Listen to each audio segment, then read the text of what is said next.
आर्य senior secondary school Kurukshetra में आपका स्वागत है।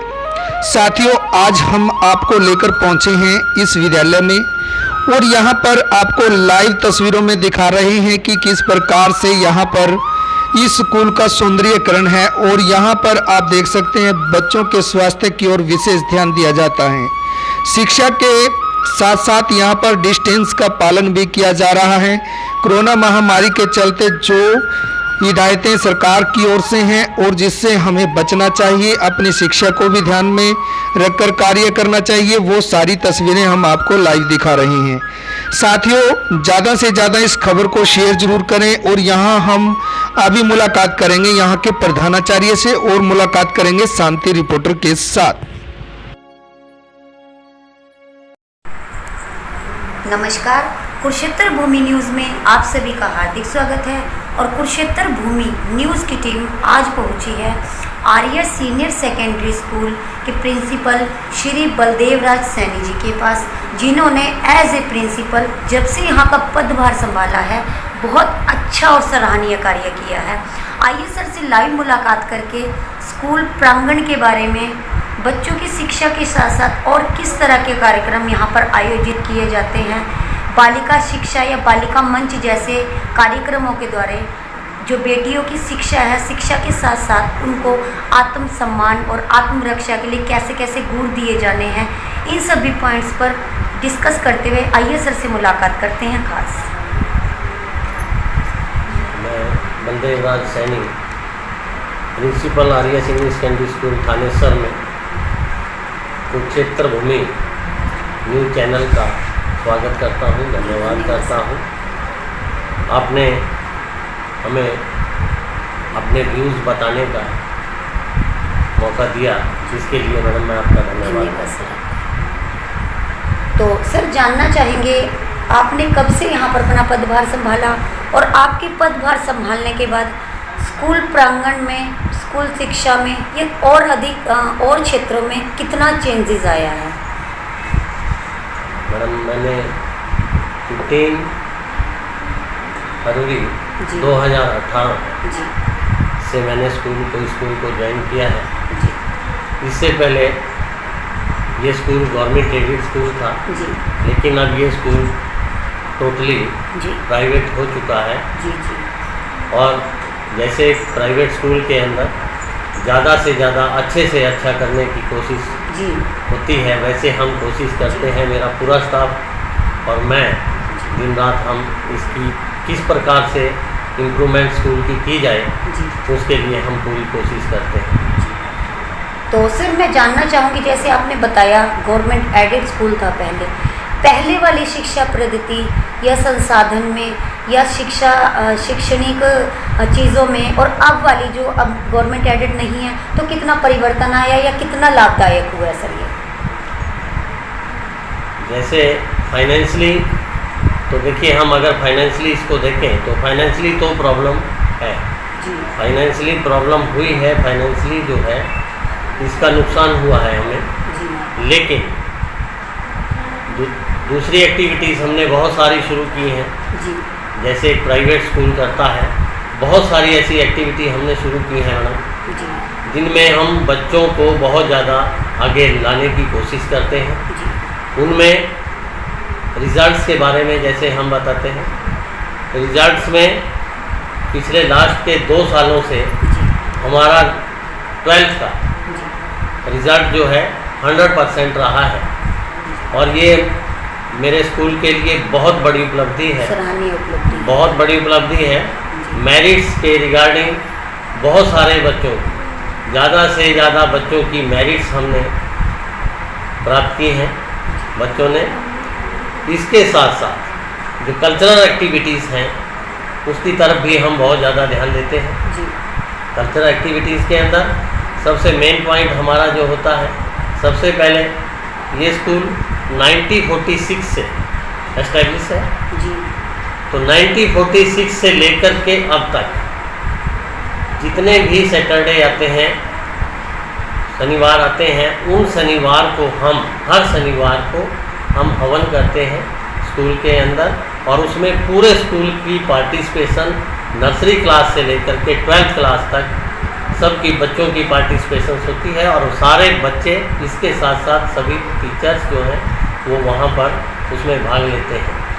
स्टार्ट शुरू होने से पहले, हवन के शुरू से पहले जो भी बच्चा कोई भी पेट्रियोटिक सॉन्ग होते हैं जैसे या कोई भजन, इस प्रकार के प्रोग्राम भी हम साथ साथ उसके करते हैं। बच्चों को टाइम देते हैं, मौका देते हैं बोलने का, और वो बच्चे इसमें भी आगे आते हैं और अपनी प्रतिभा को निखारते हैं।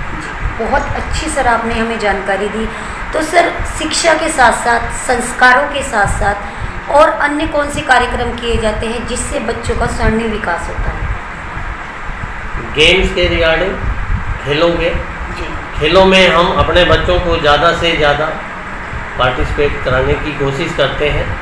अभी एक बच्चा हमारा लास्ट ईयर पूरे स्टेट के अंदर साइकिलिंग में फर्स्ट आया था और ये हमारे लिए एक बहुत बड़ी उपलब्धि थी खेलों में। इसके साथ साथ लड़कियों के लिए हम अलग से 25% फीस के अंदर हमने लड़कियों के लिए स्पेशल कंसेशन किया है बेटी बचाओ बेटी पढ़ाओ स्कीम के अंतर्गत। और यहाँ हमारे स्कूल में पहले, क्योंकि ये बॉयज़ स्कूल था जी, इसके अंदर सिर्फ बॉयज़ बच्चे लड़के जो हैं वही पढ़ा करते थे, लेकिन अब इसमें लड़कियां जो हैं की भागीदारी बहुत ज़्यादा हो चुकी है, लड़कियां बहुत ज़्यादा आ चुकी हैं। हमारे कई क्लासेस हमारी ऐसी रही हैं अभी 7th और 8th क्लास जैसे हैं, उसमें लड़कियों की स्ट्रेंथ ज़्यादा है बजाय लड़कों के।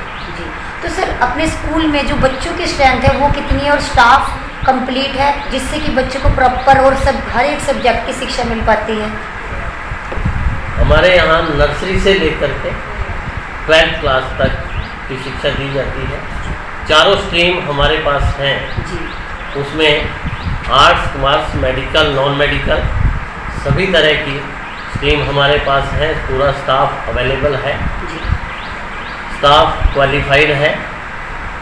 इसके साथ साथ हम लड़कियों के लिए स्पेशल अलग से, जैसे आपने पूछा था अभी, बालिका मंच हमने बनाया हुआ है लड़कियों का, और उसमें टीचर्स को की ड्यूटीज़ लगाई गई हैं। जो लेडी टीचर हैं 2 टीचर्स की ड्यूटी उसमें लगाई गई है, जो टाइम टू टाइम बच्चों को मोटिवेट करती हैं और बच्चों की प्रॉब्लम को जानने की कोशिश करती हैं। किसी भी प्रकार की प्रॉब्लम अगर गर्ल्स चाइल्ड के रिगार्डिंग अगर कोई है तो उसको हम जल्दी से जल्दी कोशिश करते हैं दूर की जाए और उन बच्चों की समस्या को सुनते हैं। बहुत बहुत धन्यवाद सर। तो ये हमारे पहले पार्ट में हमने सर से बातचीत की शिक्षा के बारे में, अन्य कार्यक्रम के बारे में। तो आइए हम दूसरे पार्ट में भी इस चर्चा को यूं ही जारी रखते हैं और दूसरे पार्ट में फिर मुलाकात कराते हैं सर से।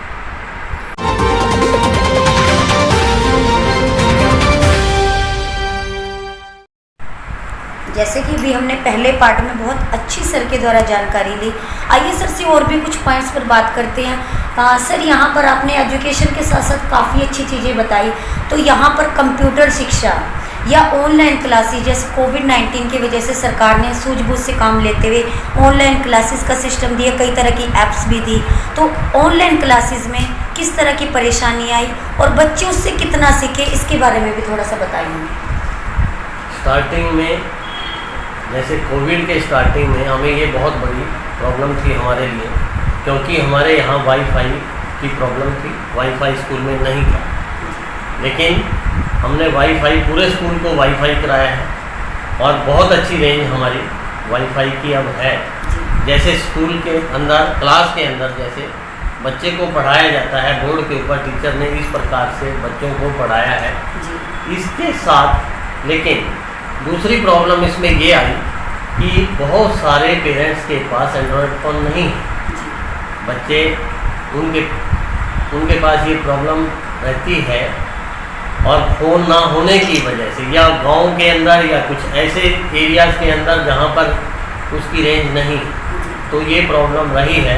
लेकिन फिर भी हमने बहुत कोशिश की है, बहुत सारा सिलेबस जो है हमारा, लगभग 70% सिलेबस जो हमने वाईफाई के थ्रू, नेट के थ्रू जो है उसके थ्रू कंप्लीट उसको किया है ऑनलाइन क्लासेस के द्वारा।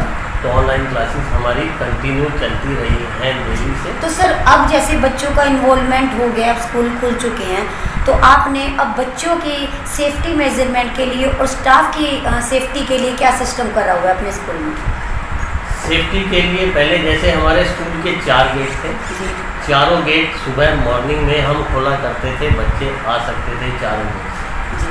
हमने उसमें से 3 गेट मैडम बंद कर दिए और उसमें सिर्फ एक ही गेट को खोला है, जिसके ऊपर गेट कीपर जो है 2 गेट कीपर बैठते हैं और वो हर बच्चे को, हर स्टाफ मेंबर को सुबह उसका टेम्परेचर चेक करते हैं और मास्क कंपलसरी है।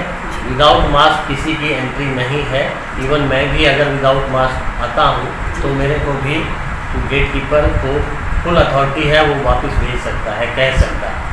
तो इसलिए इसके साथ साथ हमने पेरेंट्स से कंसेंट लेटर लिया है, उनकी मंजूरी पे ही पेरेंट्स ने मंजूरी दी है बच्चों को यहाँ बुलाने की, तभी हमने उन बच्चों को यहाँ बुलाया है। और कोशिश करते हैं हम, जिस बच्चे को टेम्परेचर जैसे होता है, ज़्यादा टेम्परेचर होता है या खांसी बुखार जुकाम कुछ भी थोड़ा सा भी, पेरेंट्स को तुरंत फ़ोन करते हैं और बच्चे को वापस उसके घर भेजते हैं। तो हमारे पास ऐसे बहुत सारे 4th क्लास लोग हैं जिनको हम साथ में भेज करके बच्चे को घर भेजते हैं और बच्चे को अकेला नहीं भेजते, साथ के साथ उसको फ़ोन भी किया जाता है। बहुत अच्छी सर आपने जानकारी दी। तो सर प्रौद्योगिकी जो है, हमारी टेक्नोलॉजी है, जो साइंस टेक्नोलॉजी है, या जो आजकल का मॉडर्न टाइम है, इस टाइम में किस किस चीज़ की क्या क्या आवश्यकता है, उन चीज़ों को ध्यान में रखते हुए आप बच्चों से कैसे जुड़े रहते हैं और बच्चों को क्या और सुविधाएं प्रदान कर रहे हैं? देखिए, आज टेक्निकल का युग है और वाईफाई जो है आज एक बहुत बड़ी ज़रूरत हो चुकी है हर स्कूल के लिए, लेकिन इसका खर्चा थोड़ा ज़्यादा आता है, हर स्कूल इसको अफोर्ड भी नहीं कर सकता। तो इसके लिए ज़्यादा से ज़्यादा, और माँ बाप जो हैं आजकल फ़ीस की ज़्यादा प्रॉब्लम आई है, फ़ीस भी कंप्लीट जो है नहीं दे आ पाई है हमारी, बहुत सारे पेरेंट्स ऐसे हैं। इसके साथ साथ अगर कोई बच्चा वैसे भी आता है, हमारे यहाँ एक फैसिलिटी और है, कोई फादरलेस बच्चा है या इकोनॉमिक वीकर है या कोई और उसको प्रॉब्लम आ जाती है, तो हम उसकी फ़ीस, मेरे को मैनेजमेंट ने फुल अथॉरिटी दी हुई है, मैं उसकी फ़ीस कम या ज़्यादा जितनी भी मैं कम कर सकता हूँ, मेरी मर्जी है, मैं उतनी फ़ीस उसमें कम कर सकता हूँ।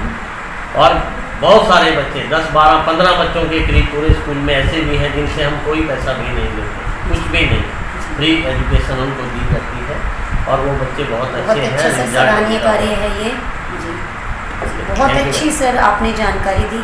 तो सर, जिस तरह कुरुक्षेत्र भूमि न्यूज़ चैनल के द्वारा एक कंपेन चलाया गया है कि सरकारी स्कूल हो, ये जो भी शैक्षणिक संस्थाएं हों, उन सभी में किस तरह की सुविधाएं उपलब्ध हैं, किस तरह का शिक्षा का स्तर है, किस तरह बच्चे हर एक चीज़ में पार्टिसिपेट कर रहे हैं, तो इसको हम ऐसे ही जारी रखते हुए इसको हर एक स्कूल में विजिट करते हैं। तो आप हमारे चैनल के माध्यम से क्या जन संदेश देना चाहेंगे प्रत्येक भारतीय? मैं प्रत्येक भारतीय को ये संदेश देना चाहता हूँ आपके चैनल के माध्यम से, कोविड को हल्के में न लें, इसको अभी भी हल्के में न लें, क्योंकि ये एक लाइलाज बीमारी है और बचाव ही इसमें सुरक्षा है। हम बच्चों को टाइम टू टाइम मोटिवेट करें, हमारा सबका ये फ़र्ज़ है। बच्चों को घर में भी, बुजुर्गों को, दूसरे लोगों को, या जो बाहर से शहर में या कहीं से भी आने जाने वाले लोग हैं, उनके लिए भी मास्क बहुत ज़रूरी है। तो मास्क लगाना ही इस बीमारी का बहुत ज़्यादा इलाज है और इसमें कम से कम भी 50%, मैं ये मेरा ऐसा मानना है, 50-60% जो है वो मास्क के द्वारा हम इस बीमारी से बच सकते हैं। बहुत बहुत सर आपका धन्यवाद। तो बने रहिए कुरुक्षेत्र भूमि न्यूज़ के साथ, आगे भी आपको लाइव और ख़ास मुलाकात में जो भी शिक्षा क्षेत्र है, NGOs हैं, या जो भी शिक्षा के क्षेत्र के साथ साथ और भी जो सराहनीय कार्य कर रहे हैं और उपलब्धियां हासिल कर रहे हैं, तो उन सब संस्थानों से आपको ऐसी अवगत कराते रहेंगे और नई खबरों से अपडेट रखेंगे। धन्यवाद।